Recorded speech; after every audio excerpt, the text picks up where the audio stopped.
Imagine a space so tight you can't expand your lungs to breathe. The rock scrapes against your chest with every desperate gasp. Now, imagine you're upside down. The blood rushes to your head, your vision blurs, and the pressure builds behind your eyes. Your own body becomes a dead weight, pulling you deeper into the earth. Now, imagine the lights go out. You're utterly alone in the crushing, suffocating darkness. This isn't a hypothetical nightmare. This is exactly what happened to 29-year-old John Jones. This is the story of his final 28 hours, trapped inside the earth. Creepy narratives.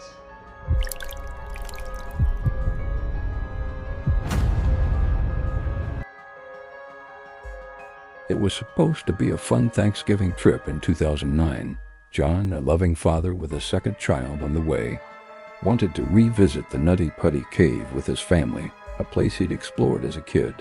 The cave was a popular spot, a maze of tight passages and winding tunnels beneath the Utah landscape. As John and his brother Josh descended, the air grew cooler, the sunlight vanished, and the world shrank to the narrow beam of their headlamps. The deeper they went, the more the playful adventure began to feel like a descent into something ancient and unforgiving.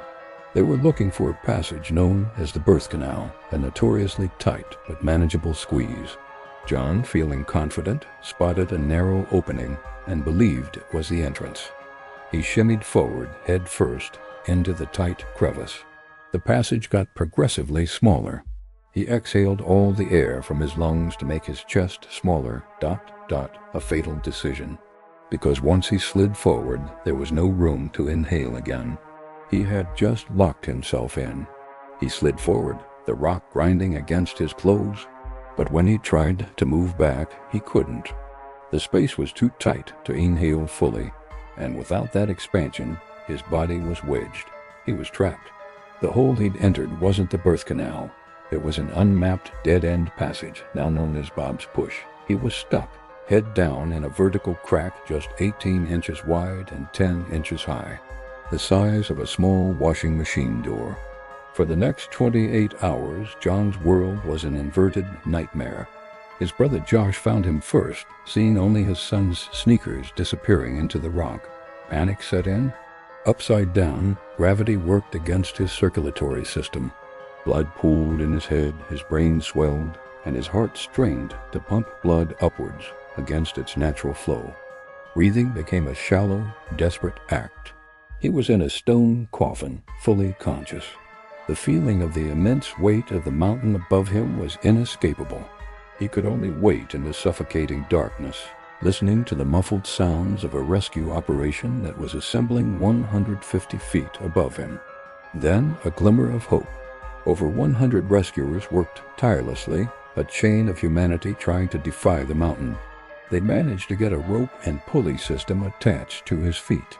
The plan was to carefully, inch by inch, pull him back out of the earth's grip. The rescuers began to pull. The ropes strained, the pulleys groaned, and John's body started to move. He was coming up. He was lifted high enough that he could see the face of one of the rescuers, a man named Ryan. He was given a drink. For the first time in hours, relief washed over everyone. It seemed like the nightmare was almost over. He was going to make it. And then a snap. The sound echoed through the tight passage. An anchor point for the pulley system, drilled into the soft cave wall, had failed under the immense strain. The rope went slack. In a single horrifying moment, John dropped. He slid back down into the crevice, harder and deeper than before. The impact wedged him even more tightly.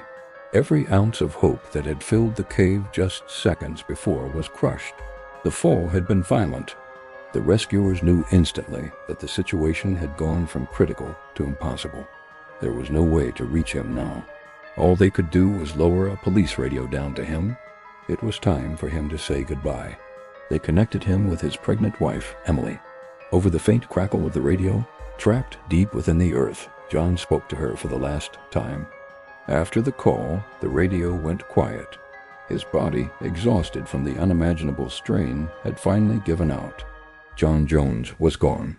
Rescuers determined that any further attempts to recover his body would be too dangerous, risking more lives. The decision was made. The cave he had explored as a child would become his tomb. They sealed the entrance with concrete, a permanent monument to a man swallowed by the earth. It makes you wonder, in our modern world of technology and strength, how quickly it can all be stripped away, leaving us fragile and helpless against the raw power of nature. John Jones is still down there right now as you watch this video, sealed in the dark forever. Are you breathing easily? Take a deep breath while you can. Subscribe to Creepy Narratives for more stories that will leave you breathless.